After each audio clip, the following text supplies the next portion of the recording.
حبايبي ثانوية عامة دفعة البكالوريا، أهلا بيكم في تاني حصة معانا في منهج التاريخ مستر ياسر عبد المنعم. اوعى تنسى اسمك، قلت لك أنت دفعة بكالوريا، دفعة وش القفص 2026، أول نظام يتطبق عليك دفعة البكالوريا. طيب، أخدنا مع بعض الحصة اللي فاتت، عرفنا درس اسمه الحضارة والتاريخ، كنا بنتكلموا فيه عن إيه؟ اتكلمنا فيه عن مفهوم الحضارة وعرفنا الحضارة عند ويلدي ورينت، اتكلمنا فيه عن انتقال الحضارات من الشرق للغرب، اتكلمنا فيه عن مفهوم التاريخ وأهمية دراسة التاريخ، وقسمنا معانا الفترات التاريخيه لاربع فترات: عصور قديمه، عصور وسطى، عصور حديثه، والعصر المعاصر اللي احنا عايشين فيه. بيبدا معاك تاني درس بيقول لك ايه هي مصادر دراسه الحضاره. يعني ايه مصادر دراسه الحضاره؟ يعني حضرتك لما تعوز تدرس الحضاره بتاعتك وتدرس التاريخ بتاعك بترجع لايه؟ قال لك والله عندي نوعين من المصادر ممكن ارجع لهم لما احب ادرس الحضاره بتاعتي والتاريخ بتاعي. عندي حاجه اسمها مصادر اوليه، حاجه اسمها مصادر ثانويه. يبقى مصادر دراسه التاريخ اتنين: مصادر اوليه، مصادر ثانويه. والمصادر الثانويه ليها اسم تاني، اسمها المراجع. طب هم عباره عن ايه؟ انا مش فاهمك. قال لي يلا بينا ناخده مصدر مصدر نفهموه هو ايه، ونعرفوا الفروقات ما بينهم، ونعرفوا اوجه التشابه ما بينهم. لما اجي اكلم حضرتك اول حاجه عن المصادر الاوليه، يعني ايه مصدر اولي؟ قال لي يعني حاجه اتعملت وقت الحدث. يعني ايه؟ يعني وهم بيبنوا الاهرامات في برديات اتكتبت لبناء الاهرامات، البرديه دي اتكتبت وهم بيبنوا، فاسمه مصدر اولي.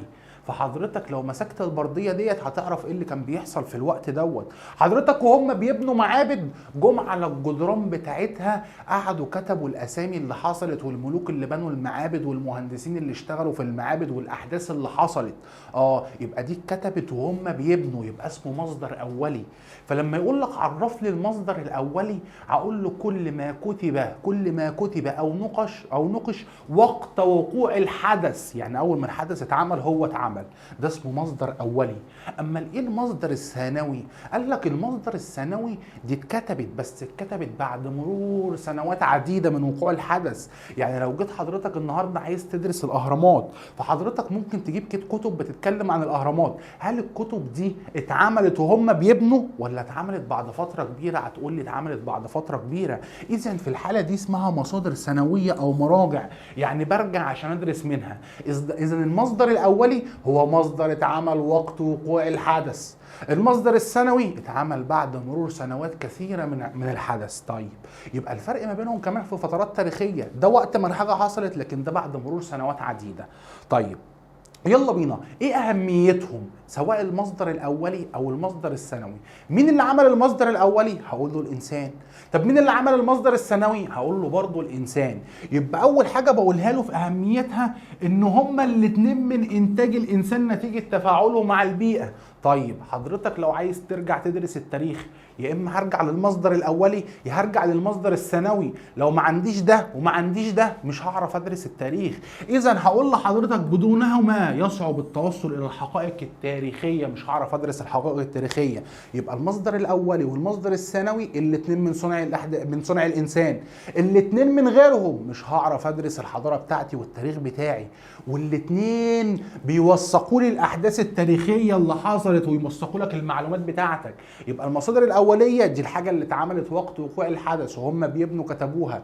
طب الثانويه اتعملت بعد مرور سنوات عديده. طب هما الاثنين ايه اهميتهم؟ بيتشابهوا مع بعض في ايه؟ قال لك هما الاثنين من انتاج الانسان، هما الاثنين من غيرهم مش هعرف ادرس التاريخ والحضاره بتاعتي، هما الاثنين بيوثقوا لي المعلومات بتاعتي. طب ايه الفرق ما بينهم؟ قال لك والله الفرق ما بينهم ان المصادر الاوليه ديت اتكتبت والحاجه بتحصل قدامي، يعني كتبتها بدقه ما فيهاش غلطات، يبقى هي اكثر دقه من المراجع، يعني اكثر دقه من المصادر الثانويه. المصادر الثانويه اتعملت بعد سنوات كتير، يعني وارد قوي وهو قاعد بيكتب يغلط، لكن المصادر ديت اتكتبت والحاجه بتحصل، يعني صعب يغلط فيها. يبقى اذا المصادر الاوليه هي اكثر دقه من المصادر الثانويه اللي هي المراجع. طب ليه؟ قال لك عشان هي عصرة الاحداث ديت اتكتبت في نفس الوقت. طيب، لما اقول لحضرتك انا عايزك تدرس المعابد، حضرتك هتعرف تجيب برديه اللي هي حاجه اوليه تدرس منها؟ قال لي والله صعب اوصل للحاجات دي، الحاجات دي اثار ما اعرفش اوصل لها، فبتضطر توصل للمراجع لانها حاجه سهله. اذا اللي بيميز المصادر الثانويه عندي او المراجع انها متوفره ويسهل الحصول عليها، على عكس عندي المصادر الاوليه. يبقى اللي بيميز المصادر الاوليه الدقه، طب اللي بيميز المصادر الثانويه يسهل الحصول عليها وبستخدمها كبديل للمصادر الاوليه. طيب يلا بينا اديني امثله على المصادر الاوليه، اديني امثله على المصادر الثانويه. قال لك والله الامثله اللي موجوده عندي على المصادر الاوليه عندي 6 حاجات. طب اللي موجوده على الثانوي قال لك هم 3 بس. ايه الحاجات الاوليه؟ قال لك الاثار، الحاجه اللي اتعملت سواء الاهرامات، المعابد، الكلام اللي انا بشوفه ده كله، الكلام ده كله اتعمل والناس دي عايشه، يبقى الاثار دي مصدر اولي، ممكن من خلال النقوش اللي معموله عليها ديت ادرس التاريخ بتاعي. 2 قال لك النقوش اللي اتكتبت على الاثار ديت من خلالها بدرس الحاجه ودي اتعملت وهم بيبنوا، اذا ده مصدر اولي. قال لك 3 البرديات اللي هم كتبوها اتكتبت وهم بيبنوا الحاجه دي او هم بيعملوا الحاجه ديت، اذا ده مصدر اولي. يبقى تعالى كده الاثار، النقوش، والبرديات. وحاجه اسمها الأستراقة اتكتبت برضه في الوقت اللي حصل فيه الحدث دوت، يبقى دي مصادر اوليه. قال لك 5 النقود والمسكوكات، العمله اللي هم كانوا بيتعاملوا بيها زمان، هم بيتعاملوا بيها يعني متداوله في الايد ما بينهم، يعني دي وقت وقوع الحدث وهي موجوده، كانت موجوده عندي النقود والمسكوكات. قال لك رقم 6 حاجه اسمها كتابات المؤرخين القدامى. يبقى ال6 حاجات اللي قدام حضرتك دولت بقول عليهم مصادر اوليه. يبقى المصادر الاوليه 6 حاجات اللي هم اثار، نقوش، برديات، استراقه، نقود ومسكوكات، كتابات المؤرخين القدامى. طب المصادر الثانويه اللي هي المراجع، الحاجه اللي اتكتبت بعد فتره من وقوع الحدث، قال لي عندي 3 حاجات. ايه هم؟ قال لك كتابات شعراء، كتابات فلاسفه، واساطير. يبقى انا خلي بالي كده، اخدنا مصادر دراسه الحضاره حاجتين، مصادر اوليه، مصادر ثانويه. المصادر الاوليه كل ما كتب او نقش وقت وقوع الحدث. المصادر الثانويه اللي كتبت بعد مرور سنوات عديده من وقوع الحدث. لما اقول لك الاثنين بيتشابهوا مع بعض في ايه؟ الاثنين من انتاج الانسان، الاثنين من غيرهم مش هتعرف تدرس التاريخ، الاثنين بيوثقوا لي المعلومات التاريخيه. اوجه الاختلاف ما بينهم، المصادر الاوليه دقيقه، طب المصادر الثانويه يسهل الحصول عليها، على عكس المصادر الاوليه ما بعرفش احصل عليها بسهوله. طيب اديني امثله على المصادر الاوليه. قلت لك 6: اثار، نقوش، برديات. بعد البرديات عندك الاستراقة، بعد الاستراقة النقود والمسكوكات. رقم 6 عند حضرتك كتابات المؤرخين القدامى. طب لما اقول لك المصادر الثانوية اللي هي المراجع تقول لي 3: كتابات شعراء، كتابات فلاسفة، وعندي الاساطير. طيب تعال ندرسوا ال9 حاجات اللي احنا قلناهم، ال6 اللي هم مصادر اولية وال3 اللي هم مصادر ثانوية. نبدأ بأول حاجة بالمصادر الأولية. يجي عند حضرتك أول حاجة فيهم وهي المصادر الأولية. المصادر الأولية لسه قايل لحضرتك التعريف بتاعها، قال لك هي كل ما كتب او نقش وقت او ينتمي لزمن وقوع الحدث. يبقى كل ما كتب او نقش وينتمي لزمن وقوع الحدث. طيب يجي بعد كده بقى يلا بينا ندرسوا ال6 مصادر الاوليه. ايه هم؟ اول مصدر عند حضرتك اولي هي الاثار. مين هي الآثار؟ قال لك أي حضارة في العالم عايز تدرسها المصدر الأساسي ليها هي الآثار. حضرتك لو عايز تدرس الحضارة المصرية فأنت لازم تروح الأهرامات، لازم تروح المعابد، لازم تشوف التماثيل. يبقى الآثار عندي خلي بالك من الجملة دي وتحفظها قوي، تعد المصدر الرئيسي لدراسة الحضارة. شكرا. طيب الآثار كم نوع؟ قال لك والله الآثار دي في منها نوعين. في آثار اسمها آثار قائمة. يعني ايه قائمة؟ يعني حضرتك بتشوفها قدامك مبنية. وعندك في آثار موجودة في باطن الأرض. في باطن الأرض يعني موجودة تحت الأرض. يبقى الآثار ده المصدر الرئيسي لدراسة الحضارة. في منه كم نوع؟ قال لك في منه 2: قائمة وفي باطن الأرض. القائمة يعني اللي حضرتك بتشوفها بعينك، اللي هي البقايا الأثرية اللي هم زي مين؟ قال لك شبه الأهرامات والمعابد. طيب واللي في باطن الأرض قال لك الذي يتم العثور عليها واكتشافها أثناء الحفر. ايه هم؟ قال لك تماثيل تمائم مومياوات. تماثيل تمائم مومياوات. يبقى تعالى كده، اول مصدر عندي من المصادر الاوليه هي الاثار. مين الاثار؟ ده المصدر الاساسي لدراسه الحضاره. نوعين من الاثار، عندي اثار قائمه يعني بتشوفها بعينك ومبنيه قدامك. طب عندي اثار موجوده في باطن الارض. القائمه قال لي شبه الاهرامات والمعابد. طب اللي موجوده في باطن الارض قال لي يتم اكتشافها والعثور عليها اثناء الحفر. شبه ايه؟ قال لك تماثيل تمائم مومياوات. طيب ادي اول مصدر عند حضرتك من المصادر الاوليه. تاني مصدر عند حضرتك من المصادر الاوليه وهي النقوش. النقوش ديت قال لك النقوش دوت كل ما رسم او حفر على مواد صلبه. يعني حضرتك لو جيت على حيطه كده وفضلت تكحت فيها بالقلم هتعمل فيها فتحه. الفتحه اللي انت عملتها او الشرخ اللي انت عملته او الرسمه اللي انت عملتها ده بعتبره نقش. يبقى النقش ايه تعريفه او ايه هو؟ قال لك تشمل كل الرسومات والكتابات المدونه على مواد صلبه. طيب كانت بتتدون على ايه؟ قال لك والله عندي بقى حاجات صلبه ياما كانوا بيكتبوا عليها. كانوا بيكتبوا على سبيل المثال على الحجر، على الرخام، على الخشب، على الجرانيت، على الصلصال، على المعادن. ومن اشهر المعادن وابرزها هو معدن البرونز. طيب يبقى انا عندي كده النقوش كل ما رسم او كتب على مواد صلبه. زي ايه المواد الصلبه؟ شبه الحجر والجرانيت والرخام، وعند حضرتك الصلصال، وعند حضرتك المعادن وخاصة البرونز. طيب النقوش دي في منها نوعين، حاجة اسمها نقوش غائرة وحاجة اسمها نقوش بارزة. يعني ايه غائرة؟ يعني حضرتك لو عندك مادة صلبة وفضلت تفحت فيها فانت عملت حاجة نازلة لتحت، دي اسمها غائرة يعني داخلة لجوه. طب نقوش بارزه، حضرتك لو مسكت جنيه فضه ومشيت ايدك عليه كده هتلاقي الرسم بتاعه بارز، دي اسمها نقوش بارزه. يبقى اذا النقوش في منها اتنين، غائره وبارزه، يعني بعرف احسها كده وملموسه. طب اديني مثال على ده واديني مثال على ده.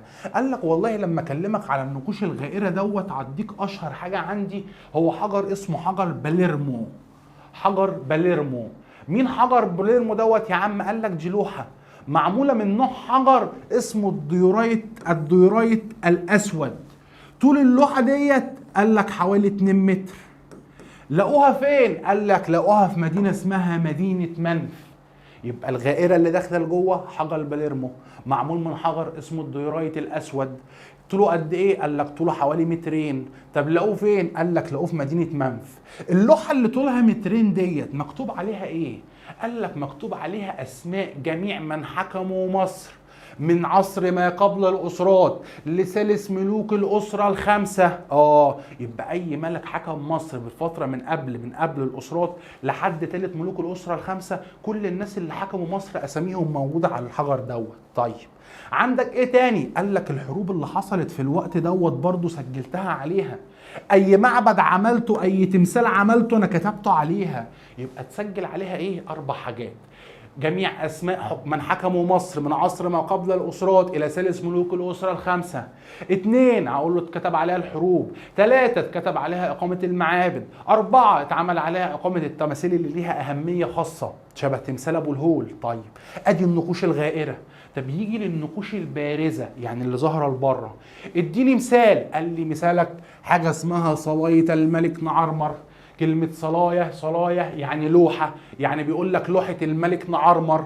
مين نعرمر؟ اللي هو الملك مينا مؤسس الأسرة الأولى. يبقى دي هي لوحة الملك مينا، ليها اسم تاني صلاية الملك نعرمر. اتعملت في الأسرة الأولى اللي هي سنة 3200 قبل الميلاد. طيب نوع الحجر اللي اتحفرت عليه كان اسمه ايه؟ قال لي اتعملت من نوع حجر اسمه الشيست الأخضر. يبقى خلي بالك حجر باليرمو ديورايت اسود، الحجر بتاعه ديورايت اسود. طب لما اقول لك عندي صلايه الملك نعرمر تقول لي شيست اخضر. اتعملت امتى؟ في الاسره الاولى 3200 قبل الميلاد. بس خلي بالك بقى في باليرمو اتكتب على وش اللوحه الحاجات اللي احنا قلناها. طيب في صلايه الملك نعرمر اتكتب على الوش وعلى الظهر، على الخلف وعلى الامام، يعني مسكوا اللوحه كتبوا عليها من الاتجاهين. طب ايه اللي اتعمل فيها؟ هي تخص الملك نعرمر، فاتعمل عليها صورة الملك نعرمر وهو يضرب الأعداء، وهو بيضرب الأعداء بتوعه. 2 اترسم عليها مناظر الجنود. 3 اترسم عليها الزخارف والرموز. اللي كانت موجوده في الفتره ديت. يبقى انا خلي بالك النقوش كل ما رسم او كتب على مواد صلبه، جرانيت، حجر، رخام، خشب، صلصال، معادن زي البرونز. في 2 من النقوش، نقوش بارزه وغائره. الغائره ديت اخدنا حجر باليرمو. طب البارزه اللي هي صلية الملك نعرمة. طب تعالى معايا ركز في التفاصيل كده. لو قلت لك ايه عصر ما قبل الاسرات تقول لي باليرمو. طب لو قلت لك الاسره الثانيه تقول لي باليرمو. طب الاسره الثالثه تقول لي باليرمو. طب احداث الاسره الرابعه تقول لي باليرمو. ليه؟ ما انت قلت لي من هو ما قبل الاسرات لثالث ملوك الاسره الخمسه. طب لو قلت لك الاسره الاولى، اقف بقى حضرتك هنا، لان الاسره الاولى اتكتبت هنا واتكتبت هنا، يبقى المشترك بين الاثنين اتكلموا عن الاسره الاولى والحكام في الوقت دوت. طب جميل. لو قلت لك ايه هي لوحه باليرمو او حجر باليرمو كان بيتكلم عن الاوضاع الايه؟ الاقتصاديه ولا السياسيه ولا العسكريه؟ ايه ده بيتكتب عليها اسماء جميع من حكموا مصر. يبقى اتكلم هنا عن اوضاع سياسيه، خلي بالك منها قوي ديت. يبقى انا كده اخدت النقوش سواء الغائره وسواء البارزه. طيب يجي بعد كده يقول لك ايه؟ هو الملك نعرمر اللي هو الملك مينا اترسم وهو يضرب الاعداء. يبقى اترسم على اللوحه دي حاجات بتدل على القوه. انت جايب لي صوره الملك وهو بيضرب الاعداء، جايب لي مناظر الجنود وهم شايلين الاسلحه. يبقى لو بيقول لك انا عايز ادرس الاسلحه، هدرس الاسلحه من انهي واحده في دول؟ من صليه نعرمر ولا من حجر باليرمو؟ هتقول لي على طول من صليه نعرمر عشان هي اللي كان عليها مناظر الجنود. دي كده تاني مصدر من المصادر الاوليه. يبقى واحد اخدت الاثار اللي هو المصدر الاساسي لدراسه الحضاره. قلت لك عندي نوعين اثار، قائمه وفي باطن الارض. القائمه الاهرامات والمعابد اللي في باطن الارض، تماثيل، تمائم ومومياوات. تاني مصدر قلت لك النقوش وعرفناها قدامي. يجي عند حضرتك تالت مصدر من المصادر الاوليه هي البرديات. ايه البرديات ديت؟ قال لك دي عباره عن ورقه كده قديمه شويه. الورقه القديمه شويه ديت اتدون عليها الاحداث التاريخيه اللي حصلت في نفس الفتره. يبقى دي حاجه موثقه. ده انا متاكد منها لانها اتكتبت في نفس الفتره. يبقى دي الماده الوثائقيه المكتوبه على لفائف من الورق. طب الورق دوت نوعه ايه؟ قال لك الورق ده اتصنع من نبات اسمه نبات البردي، عشان كده سميتها البرديات. ودي حاجه موثوق منها عشان اتكتبت في نفس الفتره. اديني مثال. قال لك اشهر مثال موجود عند حضرتك اللي هي برديه ابرز الطبيه. يبقى دي من اشهر البرديات. يبقى البرديات ديت عموما هقول له دي الماده الوثائقيه المكتوبه على ورق. الورق ده مصنوع من ايه؟ مصنوع من نبات اسمه نبات البردي. طب نبات البردي دوت اديني مثال على اشهر برديه، هقول لك هي برديه ابرز الطبيه. طيب خلي بالك ان البرديات ديت هي مصدر خام لكثير من جوانب الحضاره. هي اتكتبت في نفس الفتره. طالما اتكتبت في نفس الفتره يبقى خام الحضاره كله موجود فيها. طالما انت قريته يبقى انت بتتقن الحاجه اللي انت بتدرسها. وخلي بالي من حاجه ومهمه قوي، ان مصر هي المصدر الوحيد لورق البردي كانت بتصدره لكل شعوب العالم. يبقى ورق البردي اشهر دوله فيه هي مصر، وهي الوحيده اللي بتصدره لجميع شعوب العالم. يبقى خلي بالي كده البرديات ديت هي الماده الوثائقيه المكتوبه على لفائف من الورق. الورق ده مصنوع من نبات اسمه نبات البردي. طيب لما بقول لك ايه خلي بالك دي الماده الخام لدراسه الحضاره. خلي بالي ان مصر مالها؟ هي الدوله الوحيده اللي كانت بتصدره لجميع شعوب العالم. طيب انت قلت لي اشهر مثال برديه اسمها برديه ابرز الطبيه. ابرز الطبيه ديت هعلمها ب3 كلمات. هي اقدم مرجع، يبقى هو اقدم مرجع مصطلحات. فبيقول لك ابرز الطبيه دي اقدم مخطوطه علميه قدمها المصريين القدامى. يبقى هي بتتكلم عن الطب، عن العلوم. طيب فيها مصطلحات عن علوم التشريح الفسيولوجي والعلاج، وهي مرجع لكثير من الامراض. ايه هي الامراض؟ اعمل كده: جلديه، عيون، اطراف، بطنه، جراحه، نساء. يبقى الامراض اللي موجوده فيها ايه؟ جلديه، عيون، اطراف، جراحه، بطنه، نساء. دي الامراض اللي موجوده فيها. يبقى هي اقدم مرجع قدمه المصريين القدامى لينا، وده كان مرجع علمي بيحتوي على كثير من الامراض اتكلمنا عليها شبه الجلديه والعيون والاطراف والجراحه والبطنه والنساء. 3 في مصطلحات خاصه بالتشريح الفسيولوجي اللي هو تشريح الكائن الحي، وخاص بالعلاج. قلت لي علاج، طالما قلت لي علاج يبقى دي حاجه كيميائيه. يبقى دي علوم كيمياء، علوم الطب. يبقى دي عندي برديه ابرس. طيب خلي بالك بقى، مين اللي كان بيستخدم البرديات في مصر؟ قال لك والله البرديات دي تم استخدامها في 3 حاجات بس. ايه هم؟ قال لك في الفرق المتقدمه بالمدارس، يعني الناس اللي بيتعلموا في المدارس بس سنهم كبير ايام الفراعنه، الفرق المتقدمه بالمدارس. ما احنا كده الناس اللي وصلت للمرحله دي من التعليم يبقى هم معاهم فلوس، طبقه غنيه. 2 تم استخدامها في المعابد، اي حاجه بتحصل في المعبد بيسجلوها في البردي. 3 بيقول لك كتابه الوثائق المهمه، يبقى انا استخدمت البرديات دول في 3 حاجات: الفرق المتقدمه من المدارس، المعابد، وكتابه الوثائق والاحداث المهمه. طيب ليه ما استخدمتهاش في عامة الشعب؟ ليه عامة الشعب ما استخدمهاش؟ قال لك والله بسبب 3 حاجات بعلمهم كده: صعوبة، أهمية. صعوبة، أهمية. 1 إن ورقة البردي صعب أحصل عليها، يبقى صعوبة الحصول عليها لأنها مكلفة، فلوسها غالية. 2 صعوبة مسح الحبر بعد الكتابة عليها، ما ينفعش تكتب عليها وترجع تمسح، صعب. 3 إنها من أهم السلع التجارية المصرية، ده أنا قلت لك مصر بتصدرها لكل شعوب العالم. يبقى أنا عندي 3 حاجات بيخلوا الناس دي بس اللي تستخدمها، الطبقة الغنية بس اللي معاها فلوس هي اللي بتستخدم البردي. ليه؟ بسبب صعوبة، أهمية. 1 صعوبة الحصول عليها لأنها مكلفة. 2 أقول له صعوبة مسح الحبر من عليها بعد الكتابة. 3 لأنها من أهم السلع التجارية. إذا البردي بيستخدموا الأغنياء، واحنا الشعب المصري بطبيعه دايما بيفكر انت دي مش هعرف اجيبها عشان غني، عشان عايزه فلوس، عشان عايزه موارد ياما. طيب الناس الفقراء والطبقه المتوسطه هيستخدموا ايه في الكتابه؟ هيكتبوا على ايه؟ قال لي لذلك ظهر عندك حاجه اسمها الاسطراقه. ايه الاسطراقه ديت؟ قال لك دي كسرات الفخار والاحجار المكتوب عليها، وتسمى شقفه. قلت له يعني ايه؟ حضرتك لو جبت قله او جبت زير او جبت برام اللي بيتعمل فيه الرز وكسرتهم هينزل منه حتت. الحتت اللي متكسره ديت اسمها كسارات الفخار. فالطبقه الفقيره والطبقه المتوسطه كانوا بيكتبوا على كسارات الفخار ديت. ليه؟ عشان ورق البردي غالي، معهمش فلوس يجيبوه. اذا عندي الاسطراقه هي كسارات الفخار والاحجار المكتوب عليها، ليها اسم، تسمى ايه؟ تسمى شقفه. جميل قوي. مين اللي بيستخدم الاسطراقه؟ قال لك اللي بيستخدمها الطبقتين الفقيره والمتوسطه. بيستخدموها ليه؟ قال لي عشان حاجتين: سهوله في الحصول عليها، ولانها غير مكلفه على عكس نبات البردي، يبقى انا بعرف اجيبها بسهوله، مش مكلفه بالنسبه لي. طب بستخدمها في ايه؟ قال لي بستخدمها في 3 حاجات: تحرير الايصالات، لو واحد استلف من واحد فلوس بيكتب له عليها، بيحرر الايصالات عليها. 2 الخطابات، الجوابات اللي بتتبعت من واحد لواحد بيكتب عليها ويبعتها له. قال لي رقم 3 التدريب على الكتابه. يبقى الطبقه الفقيره والمتوسطه بيتعلموا الكتابه على ايه؟ بيتكلموا عن الاسطراقه. بص المصري عمل ايه؟ عندي مشكله ان ورق البردي غالي، مش عارف اكتب على ايه، فجبت كسارات الفخار اللي هي مين؟ الاسطراقه. ايه ده انا عندي مشكله، فلقيت لها حل. فيقول لك ايه؟ يجي لك سؤال يقول لك لكل مشكله حل، هقول له مين؟ هقول له الاسطراقه، لان الطبقه الفقيره المتوسطه استخدموها بدال ورق البردي. جميل قوي. هو انا كده الاسطراقه عالجت لي مشاكل ايه؟ ده هم كانت مكلفه مش عارفين يجيبوها فاستخدموا دي، يبقى دي عالجت لي مشكله اقتصاديه. عرفت المشكله الاقتصاديه اللي موجوده عند حضرتك. يبقى دوت كده رابع مصدر من المصادر الاوليه. يبقى اخدت الاثار، اخدت النقوش، اخدت البرديات، اخدت الاسطراقه. رقم 5 عند حضرتك من المصادر الاوليه هي النقود والمسكوكات.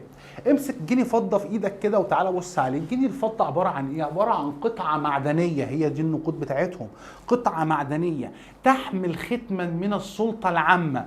طب السلطه العامه اللي هي حكومه الدوله مسكت حته المعدن، ختمتها ليه؟ قال لك والله عشان حاجتين: ضمان وزنها ودرجه نقائها. لان الناس دي زمان العمله بتاعتها كانت عباره عن ايه؟ يا ذهب يا فضه، فلازم وزنها يبقى مظبوط، لازم درجه النقاء بتاعتها تبقى مظبوطه. فلما اتكلم عن النقود والمسكوكات بقول له النقود والمسكوكات عباره عن قطعه معدنيه تحمل ختما من السلطه العامه. ليه عليها الختم دوت؟ قال لك لضمان وزنها ودرجه نقائها. اذا هي محطوط عليها الختم ده لاسباب ايه؟ هقول له لاسباب اقتصاديه. يبقى اتحط الختم ده عند حضرتك عليها لاسباب اقتصاديه. طيب قال لك القطعه المعدنيه دي هي ماده مؤرخه. يعني ايه مؤرخه؟ يعني لما تبص عليها بتعرف تدرس حاجات. يبقى هي ماده مؤرخه يمكن من خلالها تحديد بعض الحضارات التاريخيه او بعض المصادر التاريخيه. زي ايه؟ قال لك بتدرس منها الحاله الاقتصاديه. بتدرس منها الاحداث السياسيه، بتدرس منها صور الملوك والحكام. تقول لي كل دوت من حته الحديده اللي في ايدي؟ بقول له اه. رقم واحد، بتعرف الحاله الاقتصاديه ازاي. لو المعدن دوت ذهب يبقى الناس دي كانت غنيه اقتصادها حلو. طب لو حته الذهب دي كانت حديد او حته المعدن دي كانت حديد يبقى الناس دي فقراء معهاش فلوس. يبقى انا عرفت احدد منهم الحاله الاقتصاديه. يبقى بيتم تحديد الحاله الاقتصاديه من خلال النقود والمسكوتات. منين؟ قال لي من خلال نوع المعدن. لو ذهب يبقى ناس غنيه، حديد يبقى ناس ديت معهاش فلوس. طيب رقم اتنين، الحاله السياسيه بتحددها ازاي؟ قال لك من النقوش اللي مكتوب عليها، بتعرف كان مين اللي موجود ساعتها وايه الحدث اللي حصل عندي. يبقى الحاله السياسيه من خلال النقوش اللي موجوده عليها. طيب رقم ثلاثة، بتبص عليها بتشوف صوره الملك اللي كان بيحكم وقتها. فيجي يقول لك ايه؟ هل المصريين زمان كانوا بيستخدموا النقود والمسكوكات دي؟ قال لك لا والله، المصريين كانوا بيتعاملوا بحاجه زمان اسمها المقايضه. خد حبه قمح وهات حبه لبن، يبقى انا بدلت معاك، لكن ما عنديش حاجه اسمها عمله، ما عنديش حاجه اسمها نقود. لذلك جه قال لك ايه؟ لم يكن سك العمله معروفا في العصور الفرعونيه. ما يعرفوش حاجه اسمها سك العمله، ما يعرفوش حاجه اسمها عمله. اذا لو جالك سؤال خبيث قوي يجي يقول لك ايه؟ هو انا المصادر الاوليه دي بعرف ادرس منها ايه؟ بتقول لي بتعرف تدرس منها التاريخ. طب لو جبت لك نقود ومسكوكات تعرف تدرس منها الحضاره الفرعونيه؟ فحضرتك تقول لي اكيد ده مصدر اولي. اقول لحضرتك غلط. النقود والمسكوكات دي الحاجه الوحيده اللي ما اقدرش ادرس منها الحضاره الفرعونيه، لان الفراعنه اصلا ما يعرفوش يعني ايه نقود ومسكوكات، ما يعرفوش يعني ايه عمله. يبقى خلي بالك بقى، من المصادر الاوليه اللي ما بعرفش ادرس منها التاريخ المصري هي النقود والمسكوكات. يبقى النقود والمسكوكات عباره عن قطعه معدنيه تحمل ختما من السلطه العامه. بتحط الختم عليها ليه؟ لضمان وزنها ودرجه نقائها، يبقى ده سبب اقتصادي. العمله دي ماده مؤرخه بيتم منها تحديد 3 حاجات: حاله اقتصاديه، حاله سياسيه، صور الملوك والحكام. طيب سادس حاجه في المصادر الاوليه هي كتابات المؤرخين القدامى. هتكلم عن 2. واحد اسمه مانيتون السمنودي ودوت مصري، وواحد تاني اسمه هيرودوت وده اغريقي. يبقى انا خلي بالك في مؤرخات القدامى هتكلم عن حاجتين: مانيتون السمنودي وهيرودوت، واحد مصري واحد اغريقي. لما تيجي تكلمني عن مانيتون السمنودي دوت، قال لك يعد اول مؤرخ مصري حاول كتابه التاريخ المصري، اول واحد حاول يكتب التاريخ المصري وكان عايش وسطيهم. والراجل ده كانت عنده ميزه بتميزه، هو بيعرف لغتهم، فبيعرف يشوف الحاجه اللي مكتوبه على الحيطه، بيعرف يشوف النقوش بتاعتهم، فحاول كتابه التاريخ دوت. طيب يلا بينا تاني واحد هيرودوت. الراجل ده اغريقي. عمل ايه؟ قال لي الراجل دوت زار مصر، ولما زار مصر كان عامل كتاب اسمه كتاب تمحيص الاخبار. كتاب تمحيص الاخبار ده عباره عن 9 اجزاء. هل مسك ال9 اجزاء قعد يتكلم فيهم كلهم عن مصر؟ قال لي لا، هو جه في الجزء الثاني بس اتكلم عن دولة مصر، اتكلم عن الحضارة الفرعونية. طيب في الجزء الثاني اللي هو اتكلم فيه دوت كان 9 اجزاء، واتكلم فيه عن الجزء الثاني عن مصر. طب اتكلم في الجزء الثاني عن ايه؟ قال لك والله اتكلم عن 3 حاجات: جغرافيتها والمدن اللي موجوده فيها، الجغرافيا بتاعت مصر والمدن اللي موجوده جوه مصر. تاني حاجه اتكلم عليها، قال لك اتكلم عن الاحداث التاريخيه اللي حصلت عندي في مصر. تالت حاجه اتكلم عليها هو اعمال الملوك اللي حكموا مصر ومظاهر الحضاره. يبقى انا خلي بالك او عندي كتابات المؤرخين القدامى كان عندي 2: مانيتون السمنودي وهيرودوت. مانيتون السمنودي مصري، هيرودوت اغريقي. مانيتون السمنودي اول مؤرخ مصري حاول كتابه التاريخ. هيرودوت دوت اغريقي لما زار مصر في كتاب تمحيص الاخبار اللي كان 9 اجزاء، جه في الجزء الثاني اتكلم عن مصر. اتكلم عن كام حاجه؟ 3: جغرافيتها والمدن، الاحداث التاريخيه، الحكام اللي حكموا مصر ومظاهر الحضاره. كده معاك 6 مصادر اللي هم مصادر اوليه. طيب يجي بعد كده يخش مع حضرتك على المصادر السنويه اللي اخدنا تعريفها في اول الحصه. قلنا المصدر السنوي ده اللي اتكتب بعد مرور سنوات عديده من وقوع الحدث. يبقى هي المؤلفات التي كتبت بعد مرور سنوات عديده من وقوع الحدث. مين اللي بيكتبها؟ لازم تبقى ناس متخصصين وبيعرفوا يدرسوا الاحداث التاريخيه. طيب وهم بيكتبوها بيلجأوا لايه؟ قال لك والله اي مصدر سنوي اتكتب لازم ارجع فيه للمصادر الاوليه عشان اعرف اجيب معلومات. يبقى هم في المصادر الثانويه بيرجعوا في كتاباتها الى المصادر الاوليه. طب احنا اخدنا عندنا كم مصدر سنوي؟ قلنا 3 مصادر ثانويه: كتابات فلاسفه، كتابات شعراء، اساطير. تعالى كلمني عن كتابات عن كتابات الفلاسفة. قال لك هكلمك عن 3 فلاسفة كلهم من بلاد اليونان، اللي هم مين؟ قال لي سقراط، ارسطو، افلاطون. ال3 دولت اتكلموا عندي، او دول عملوا مراجع بعرف ارجع لها عشان ادرس منها التاريخ. بس خلي بالي من حاجة، الناس دي اصلا كانت عبارة عن ايه؟ فلاسفة. فكانت نظرتهم للحاجة اللي هم بيكتبوها نظرة فلسفية، مش نظرة تاريخية زي ما أنا عايز أدرس. عشان كده حطيتهم عند حضرتك في المصادر الثانوية. طيب، عندي تاني حاجة كتابات الشعراء. واحد شاعر بيتكلم عن الأحداث اللي حصلت بس بطريقة بلاغية، بيكتب بالشعر. اديني مثال. قال لك شبه الشاعر الإغريقي هوميروس، اللي عمل عند حضرتك حاجة اسمها الإلياذة والأوديسا.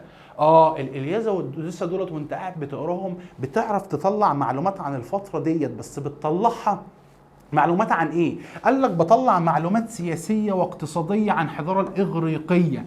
يبقى خلي بالي من حاجة بقى، خلي بالي من حاجة انت ما خدتش بالك منها. بقول لك كتابات فلاسفة اليونان، بقول لك الشعراء قلت لي الشعر الإغريقي. إذا سواء الفلاسفة أو الشعراء كلهم كانوا في بلاد اليونان اللي هي الحضارة الإغريقية. يبقى أوجه التشابه بين كتابات الفلاسفة وكتابات الشعراء كلهم في الحضارة الإغريقية أو في بلاد اليونان. طيب، نيجي آخر حاجة موجودة عند حضرتك اللي هي الأساطير. ايه هي الاساطير؟ زي ما كده تقعد تسمع قصص جديده كده، يقول لك كان عندنا واحد في توه كان يخش شارع يضرب. مفيش يا عم حد بيعمل الكلام ده، هم اسطوره الناس اخترعوها بيحكوها. يبقى الاساطير دي اللي هي الحاجات الخرافيه اللي احنا بنقعد نسمعوها من الناس القديمه ديت. فيجي يقول لك الاساطير ده جزء من التراث الشعبي. حضرتك لما بتقعد تسمعه ده مصدر ادبي ليك، بيعكس لك الحياه وقتها كانت عامله ازاي، فبتعرف منه الاوضاع الاجتماعيه والسياسيه. يبقى الاساطير اللي بتتحكى لنا ديت حاجه ادبيه، لما انت بتسمعها بتعرف الفتره اللي اتحكى فيها الاسطوره ديت كان منظرها عامل ازاي، اوضاعهم الاجتماعيه عامله ازاي، اوضاعهم السياسيه عامله ازاي. طب اديني امثله على القصص والاساطير اللي كانت بتتحكى لك. قال لك والله عندنا قصه ايزيس واوزوريس، دي من الاساطير. كانت موجوده فين؟ قال لك كانت موجوده في مصر. وعندي قصه الطوفان اللي موجوده في العراق. مين ايزيس واوزوريس دولت؟ قال لك ده ملكه ومتجوزه ملك، يبقى ايزيس ديت الملكه واوزوريس ده الملك. دول 2 اخوات متجوزين بعض، عندهم اخوهم الثالث اسمه ست ده كان متغاظ من اوزوريس قوي، انت اتجوزت ايزيس وانت اللي بتحكم. فقام جاي قتل اخوه اوزوريس قضى عليه. فعندك ايزيس ديت قعدت تدعي عايزه اوزوريس عايزه اوزوريس عايزه اوزوريس، جالها اوزوريس فخلفت منه وجابت واحد اسمه حورس اللي جه اللي هم بالنسبه لي الخير، اللي هو قدر يقضي على عمه بعد كده. فدي القصه اللي بتعكس انتصار الخير على الشر. يبقى دي من بعض الاساطير اللي كانت بتتحكى لنا. يبقى انا اخدت عندي في المصادر الثانويه 3: كتابات فلاسفه، كتابات شعراء، اساطير. يبقى النهارده كنا بنتكلموا عن تاني درس موجود عند حضرتك في منهج التاريخ لسنه اولى بكالوريا. قلت لك الدرس مصادر دراسه الحضاره. قلت لك عندي مصادر اوليه ومصادر ثانويه. عرفنا ديت اتكتبت وقت وقوع الحدث، لكن دي بعد مرور سنوات كثيره من الحدث. قلت لك الاثنين ليهم نفس الاهميه، الاثنين اللي عملهم الانسان، الاثنين من غيرهم مش هعرف ادرس التاريخ. الاثنين دولت هما الاثنين موثق فيهم المعلومات التاريخيه.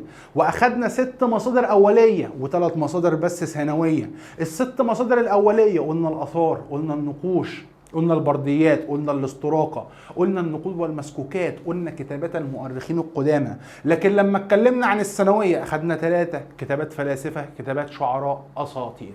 وبكده حبايبي اولى ثانوي وابطال اولى ثانوي دفعه البكالوريا دفعه وش القفص كده خلصنا عندنا تاني درس في الوحده الاولى، وهو درس مصادر دراسه الحضاره. هستناكم الاسبوع الجاي في الدرس الثالث، ومن امتع الدروس اللي هتشوفها هو درس عوامل قيام الحضاره. والسلام عليكم.